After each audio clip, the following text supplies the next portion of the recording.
I have to buy roses for my wife to show her that I love her? What's with that? When I hear that attitude, even if the person bought his wife 3 dozen roses, it would not achieve the desired effect. Why? Because it has to come from an understanding and a want-to rather than a have-to. And really, when you really break it down, it could be, yes, a lack of understanding and getting good skills in relationships, but often it's a matter of pride and about not being willing to humble themselves and submit to others. Pride is one of those issues that God is opposed to, and it's afflicted man from the beginning of creation.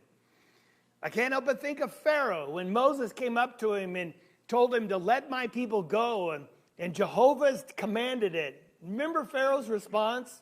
Who is Jehovah that I should obey his voice? I do not know Jehovah, and even I will not let his people go.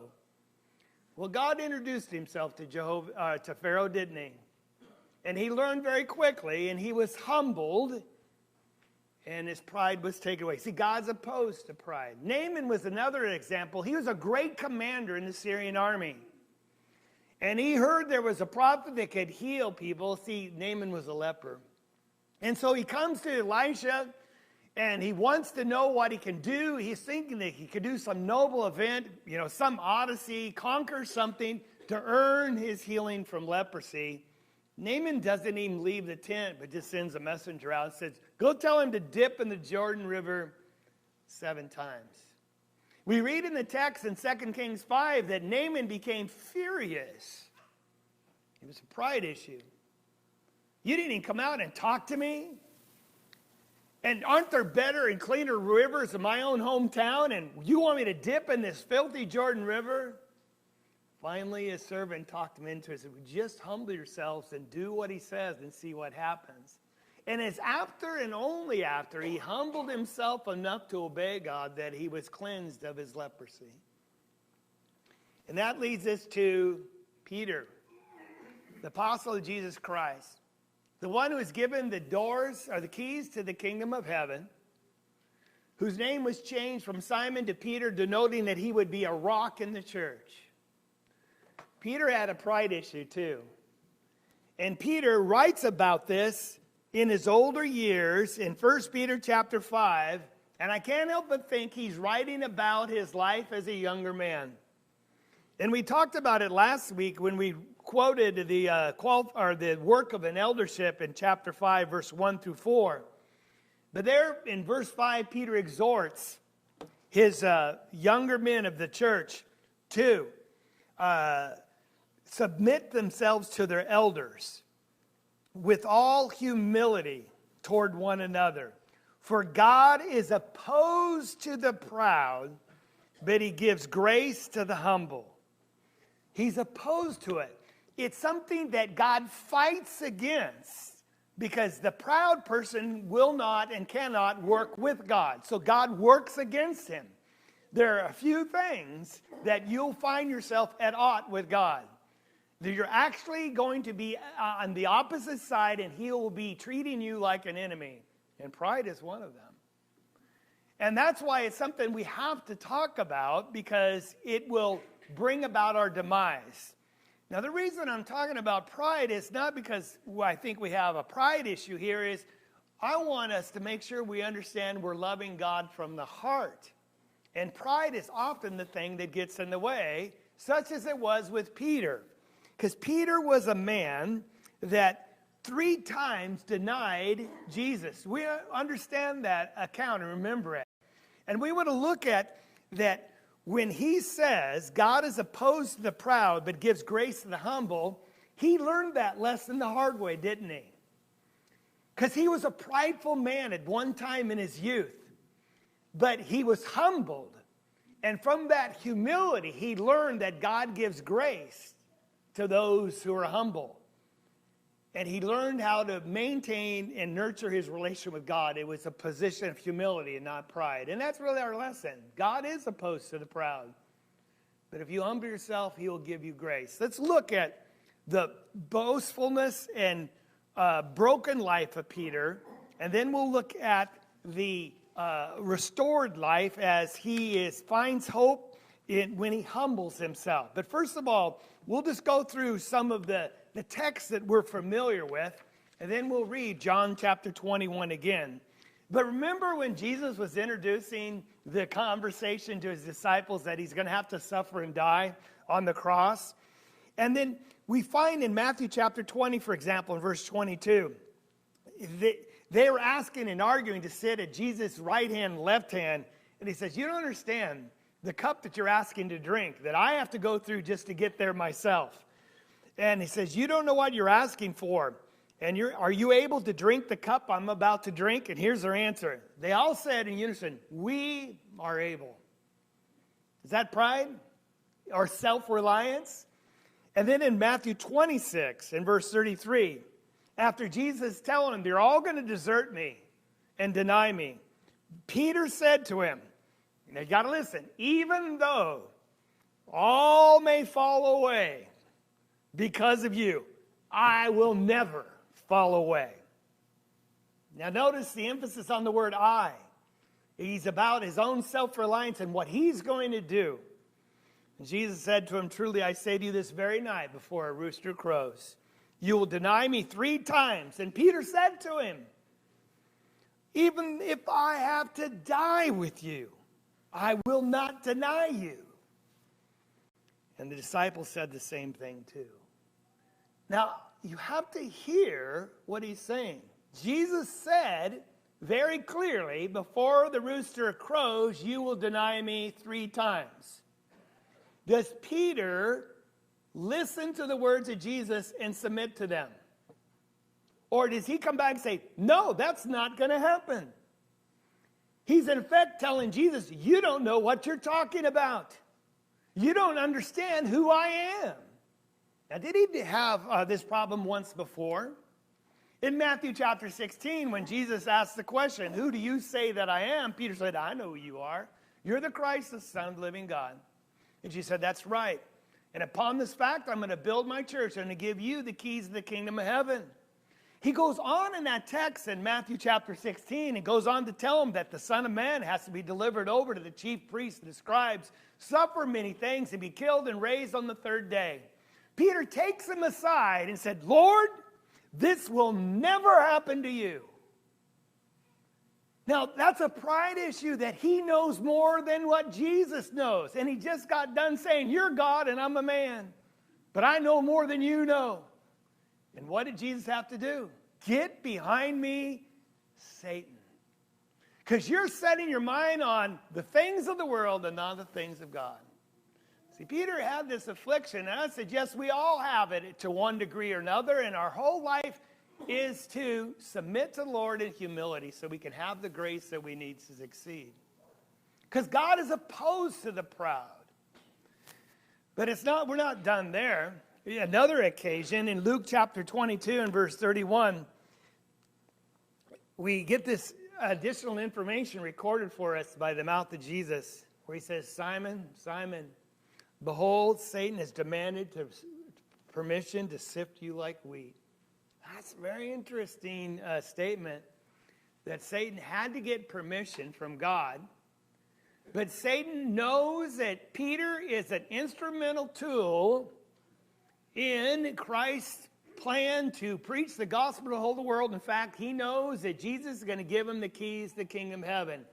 So Satan wants to bring Peter down.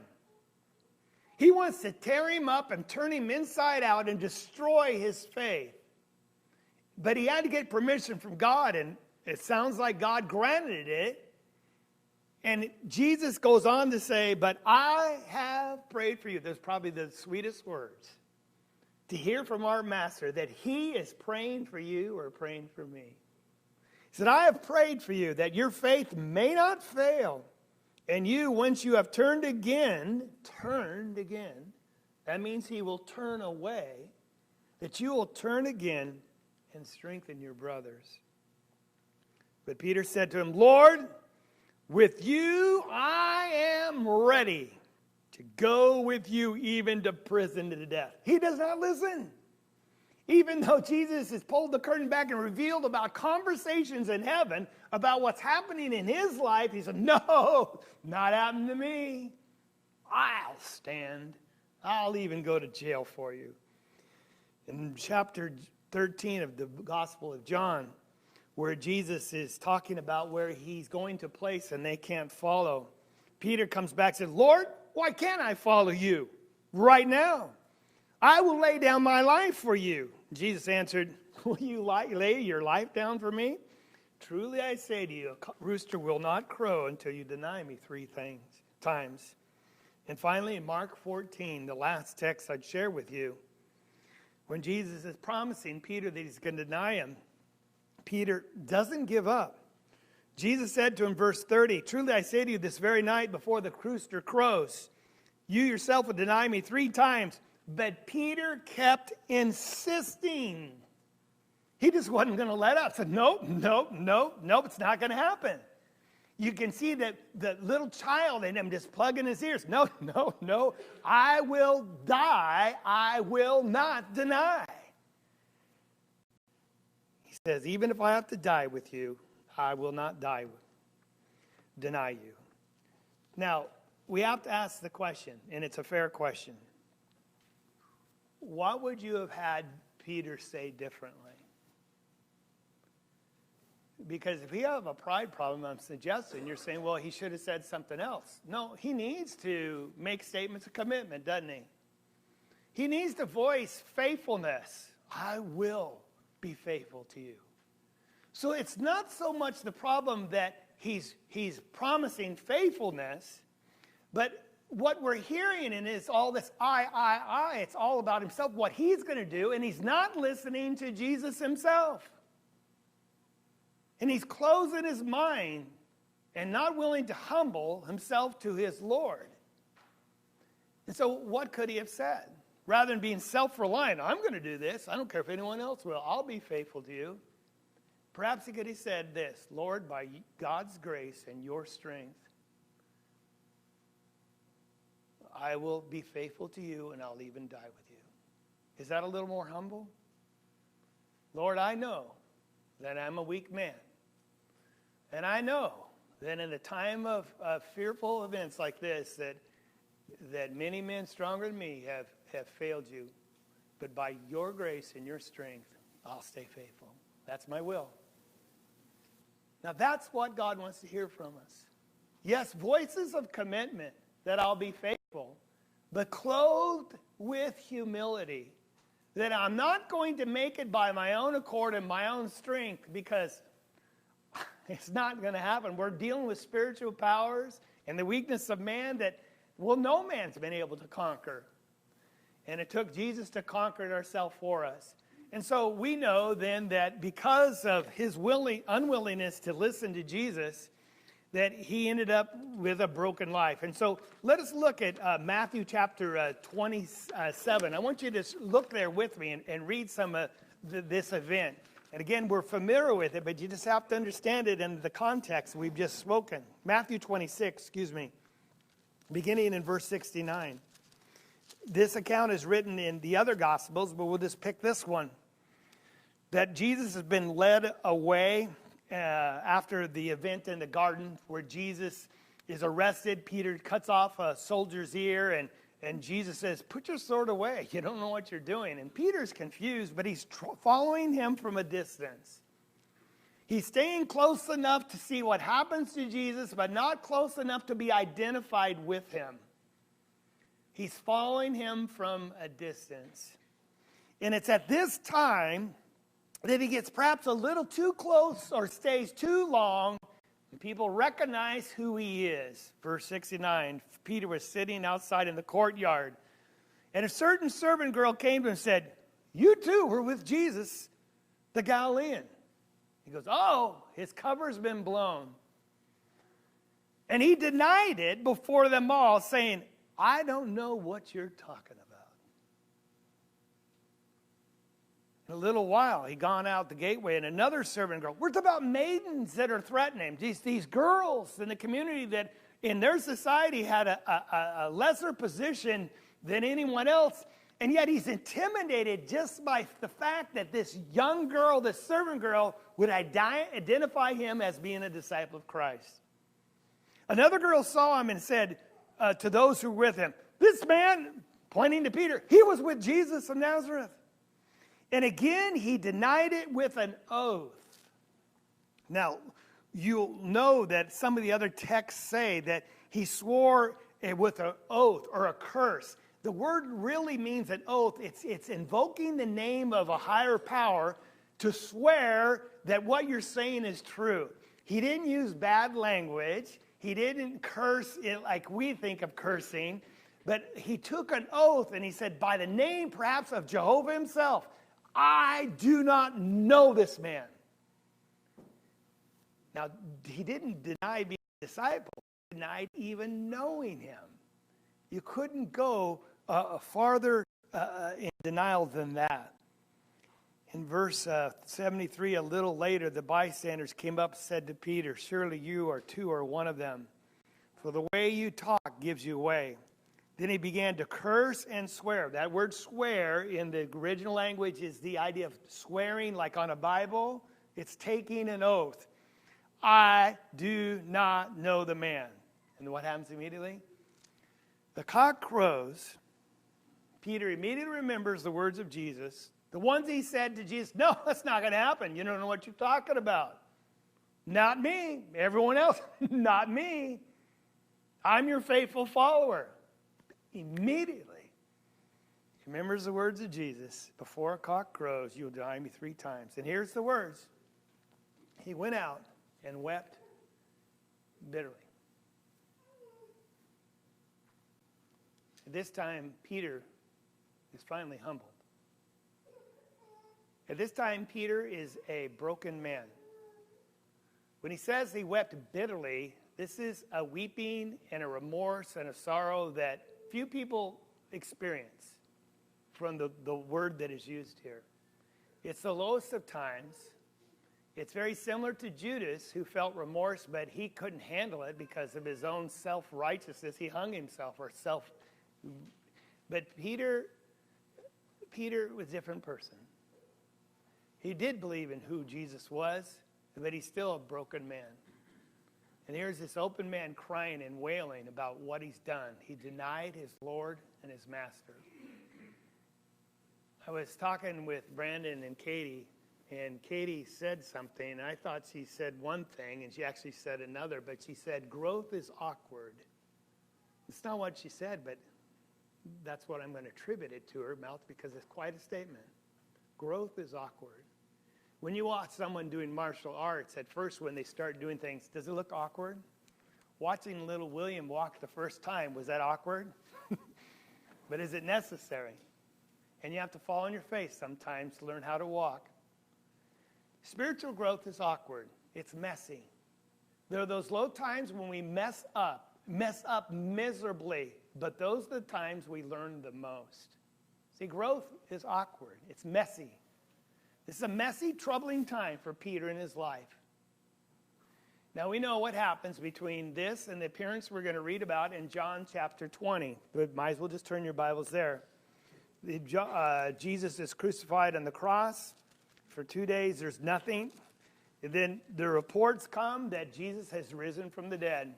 Peter and John hears about it. John takes off, and Peter's right behind him. John outraces him, but stops at the entrance to the tomb. But Peter is so excited, he runs right in the tomb and finds out Jesus is gone. Jesus appears to the 12, says, "Peace be with you." And then after a while, we find in John chapter 21 that Peter says, "I'm going fishing." Because he was a fisherman. That's what he knew how to do. And he goes back to his hometown. And we study this in the book of John when we just finished on Sunday morning. But you have to consider what happens here once again. While he's fishing, Jesus appears to him. And we know that they've been fishing all night. And they haven't caught nothing. And they didn't know who necessarily the man was on the shore. And he said, "Put your nets down on the right side." They said, "Okay." And they do it. And they caught this great catch of fish. And Peter says immediately, "It's the Lord." He throws himself in the water Because he's not going to wait for the boat to get to shore. He's got to come see his Lord.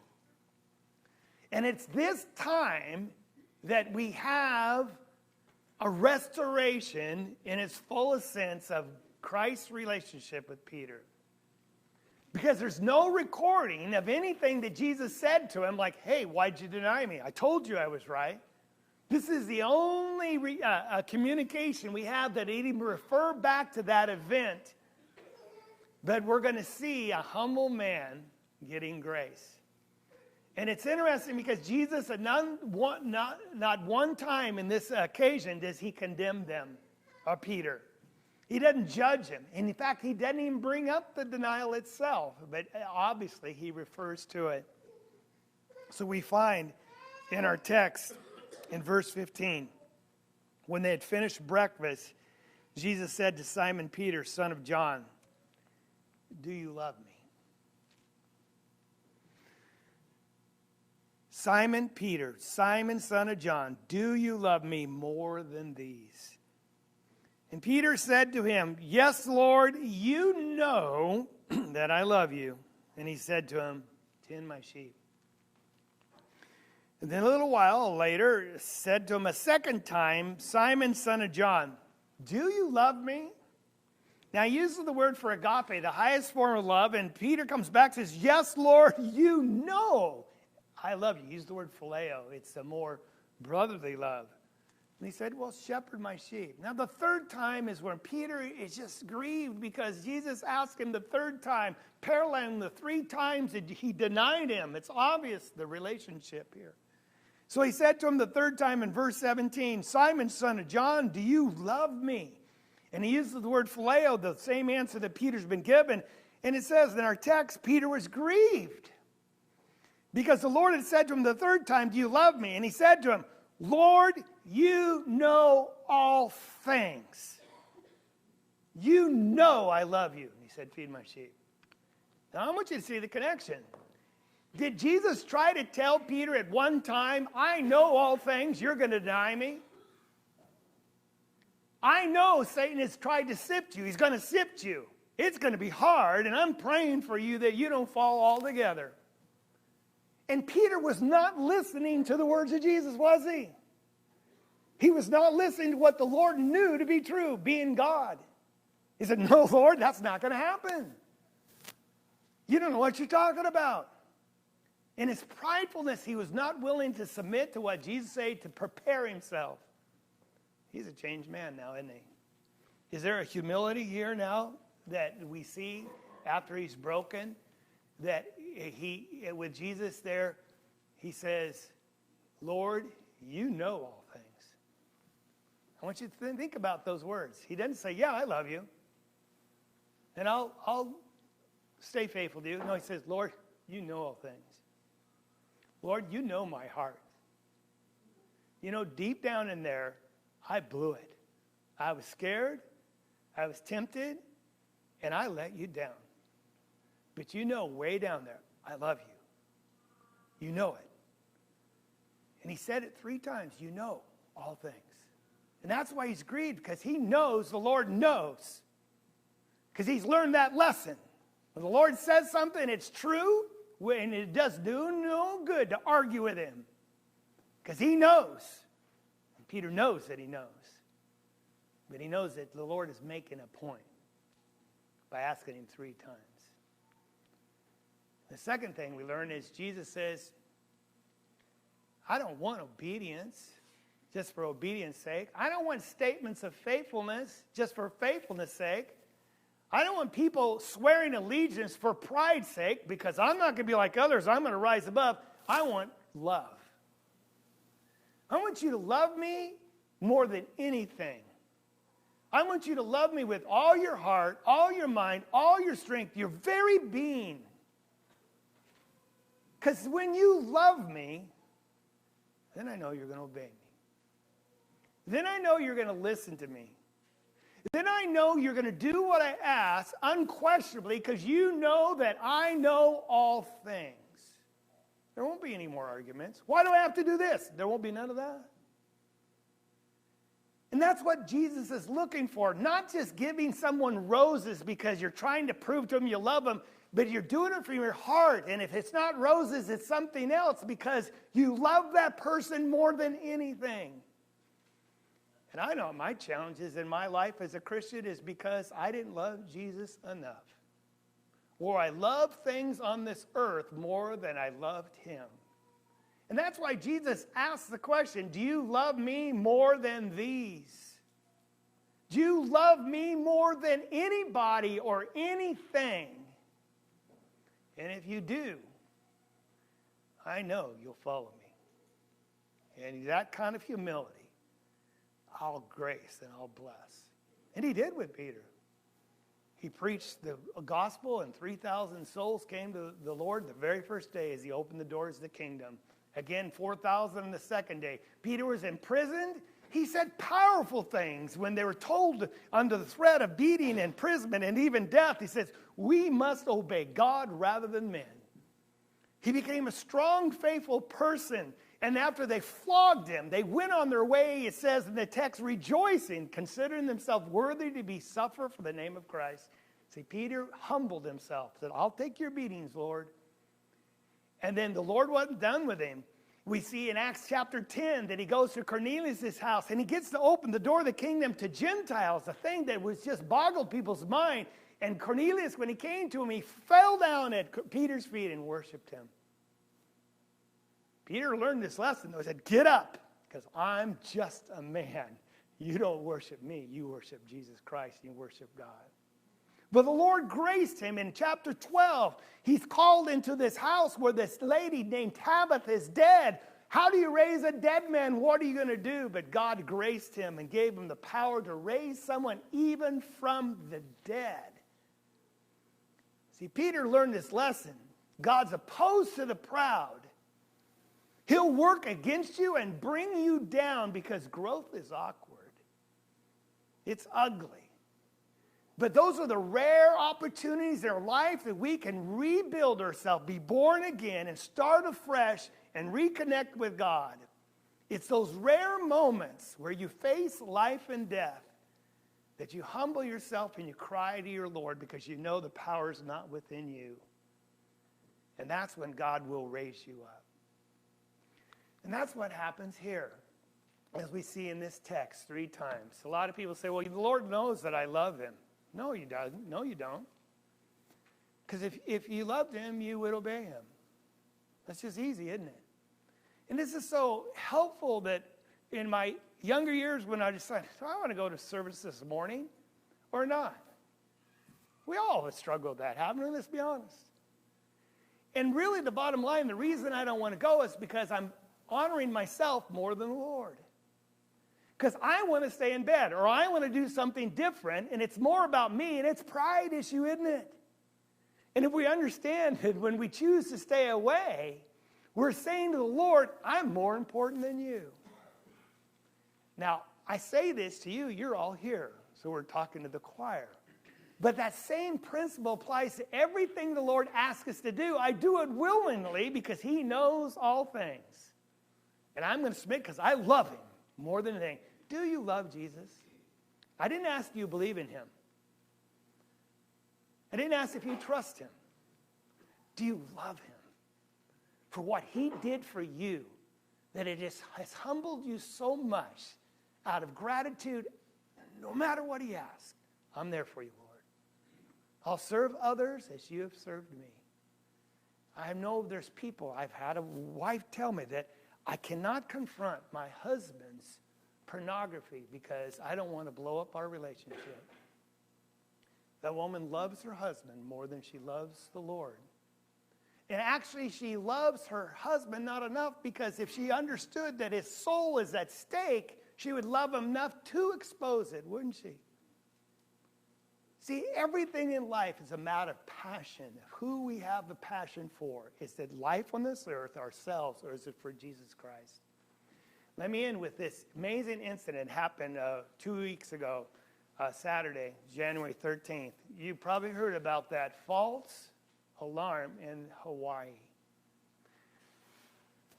It was incredible because they woke up on their cell phone with messages like this. Emergency alert. You know the beep that comes across your radio or the TV? This is a test. In the case of a real emergency, you had been directed to where to go.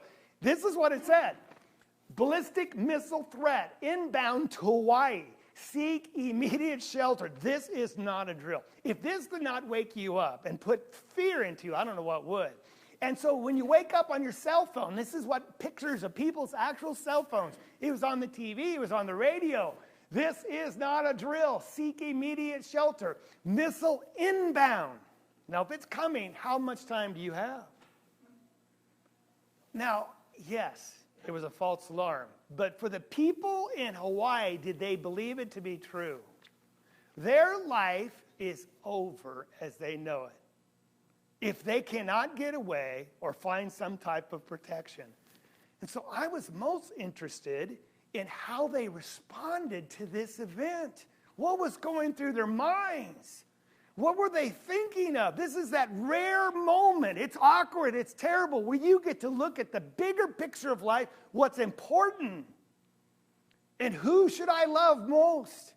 And so people were running for shelter. They're running on the streets. They were hiding their kids in sewer man covers in the sewers because that's the only place they could find that they would think would protect them from the blast. One representative said he was hiding with his children in the bathtub saying prayers. Because where are you going to go to save your life from an inbound missile? And if it's nuclear, will those places help you at all? Of course not. And so the governor said, this is totally unacceptable. Yeah, but here's some of the statements. I read many of them, but I'll just give you a few. It seemed like a lifetime and a blur, those 38 minutes. I thought about never being able to see anyone in my family again, ever. I choked back the flood of emotions that entered my mind and refused to respond with anything resembling a goodbye. They just couldn't bring themselves to goodbye. They were talking on a cell phone. I didn't let my mind go there. That's scary. Even in the darkest of hours, because they understood they were going to die, they couldn't tell someone goodbye.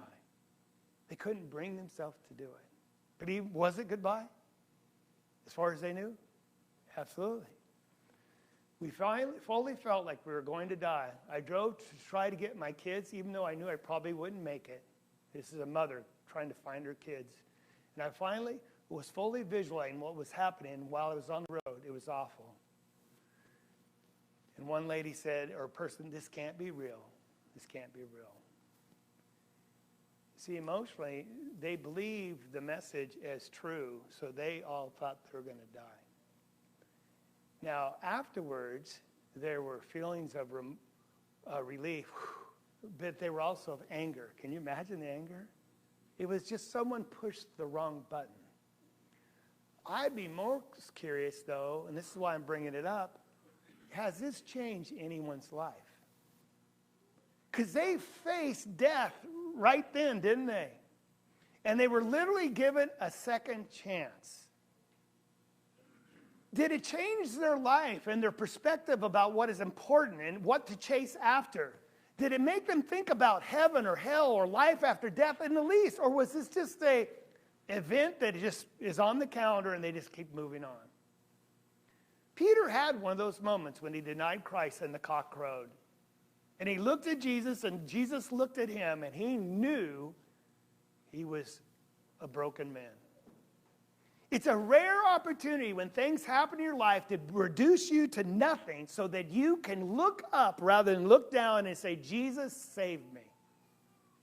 And it's only what we do with those moments which will determine the rest of our life on this earth. God is opposed to the proud. He will actually work against them to bring them low. But he gives grace to the humble. Let's always have a heart of humility. That whatever the Lord says, we're just willing at a moment to do what? Without hesitation. Whatever he says not to do, we flee from. And whatever he says to do, we run to. Let's not rely on our own strength. But may our prayers always be, Lord, by your grace and by your strength, I'll be faithful. And if we have that attitude, when we see Jesus come in the clouds or we face our own death on this earth, we'll have all the hope in the world because we know it does not rely on ourselves, but he will be the one taking us home to be in heaven. If we can help you in any way, won't you come as we stand and sing? Marvelous grace of our Lord.